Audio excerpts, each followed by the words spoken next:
Alors bonjour à tous, Bonjour à tous.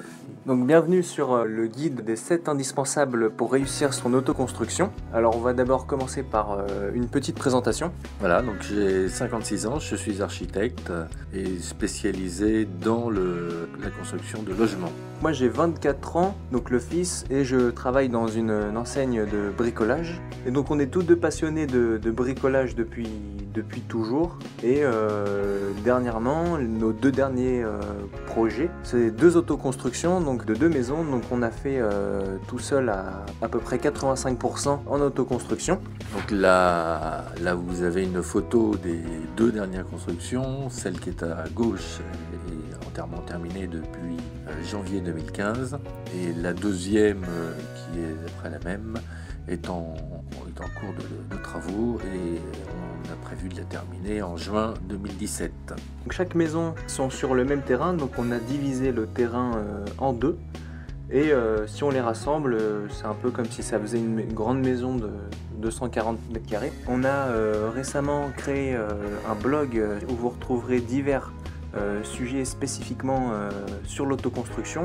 On aborde 3 thèmes principaux qui est l'organisation du projet, le deuxième c'est l'aspect technique et le troisième c'est plus notre exemple et notre parcours sur l'autoconstruction du moins.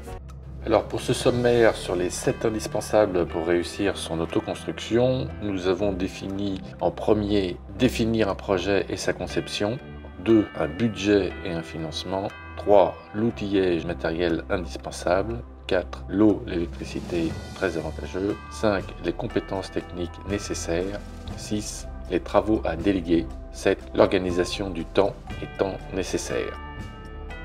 Alors avant de commencer, je vais juste vous faire part de notre message par rapport à l'autoconstruction, donc ce qu'on en pense. Donc c'est pas les avantages, mais c'est plus notre message. Donc ça se passe en 4 points. Déjà, il faut entreprendre un projet adapté à l'autoconstruction et que l'on pourra terminer, c'est essentiel. En deuxième, c'est avoir une maison à la fois performante énergétiquement et durable dans le temps. Enfin, autoconstruire ne veut pas forcément dire tout faire soi-même et on verra les tâches que peut-être on conseille à déléguer, du moins partiellement, pour plusieurs raisons. Et surtout, toute la qualité du projet est déterminée pour 80% par la préparation du chantier, donc que ce soit en amont ou pendant le chantier. Et ça se définit en 7 points qu'on va vous citer maintenant.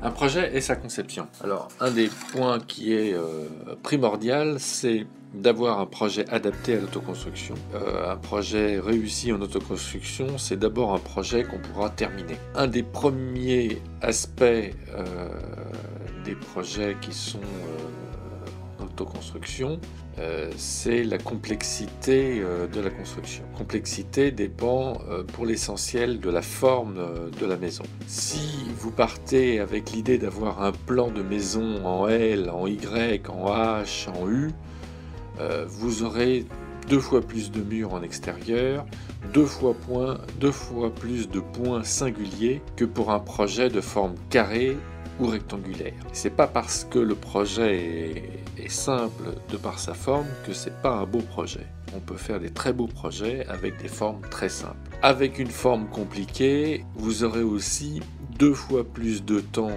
pour faire les murs, puisque vous aurez 2 fois plus de murs, et vous aurez 3 fois plus de temps pour les points singuliers, qui demandent beaucoup plus de maîtrise technique. Donc une toiture qui a une pente de toit est beaucoup plus simple à réaliser qu'une toiture qui a 4 pentes avec des lucarnes, des Velux, des accidents de toiture qui vont non seulement coûter plus cher, mais demander beaucoup plus de temps. Et donc plus le projet vous coûte cher et plus le projet vous prend du temps et moins vous avez de chances d'arriver au bout. Le premier principe, c'est de partir d'une forme simple. Un deuxième aspect qui est non négligeable également, c'est dans le choix des matériaux. Si vous prenez des matériaux qui sont mal adaptés, vous n'aurez pas satisfaction. C'est-à-dire que si vous prenez un enduit de mauvaise qualité, votre bâtiment ne sera pas imperméable. Si vous utilisez un ciment qui est mal dosé, vous aurez des fissures dans votre ciment. Si vous avez un carrelage qui n'a pas les classes d'usure adéquates, eh bien il va s'abîmer beaucoup plus rapidement. Carrelage bien choisi. Voilà, donc le choix des matériaux, c'est aussi également un point essentiel. Alors, autre point, un budget et un financement. Donc il est impératif de définir un budget en fonction d'un projet. Il faut d'abord voir le budget qui est nécessaire dans ses grandes lignes. On raisonne au coût au mètre carré en fonction d'un projet qui est construit depuis le début, depuis les fondations jusqu'à la peinture. Et on raisonne différemment avec un projet qui est un projet de réhabilitation d'un corps de ferme, ou s'il s'agit d'un projet d'extension d'une pièce de 20 mètres carrés. On n'a pas les mêmes coûts non plus si on fait uniquement des travaux d'embellissement. Donc ça, en fonction du nombre de mètres carrés que l'on va avoir en autoconstruction, on va pouvoir définir un budget ou une enveloppe, une fourchette de prix au mètre carré. Donc pour une autoconstruction complète, on peut avoir un budget qui varie de 500 à 700 euros du mètre carré. Pour un projet de réhabilitation, on peut avoir un budget qui est de 300 à 500 euros. Et pour des travaux d'embellissement, on peut avoir un budget qui varie de 150 à 250 euros du mètre carré. Voilà, ça ce sont les grandes lignes. Mais pour avoir un budget plus précis, il faut impérativement pouvoir avoir un plan et décrire l'ensemble des travaux qui sont à faire.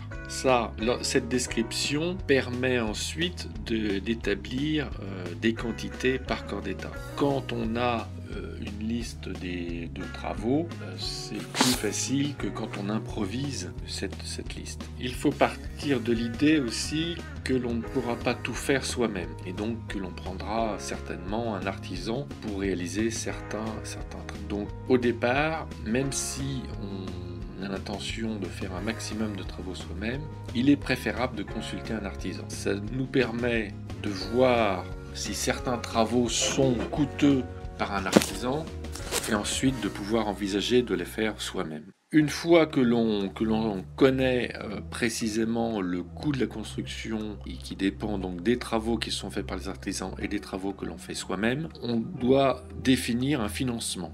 Alors, ce financement, il peut se faire de différentes façons. On a d'abord les économies que l'on a réalisées au fil des années.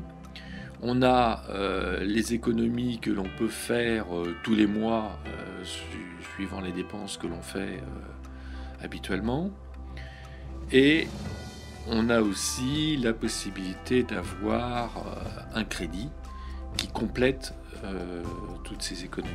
Et si ce financement n'est pas suffisant pour l'ensemble du projet, alors il faut envisager un phasage de la construction avec des choses qui seront faites dans l'immédiat et des choses qui seront reportées à plus tard, quand les finances le permettront. Alors on passe au troisième point.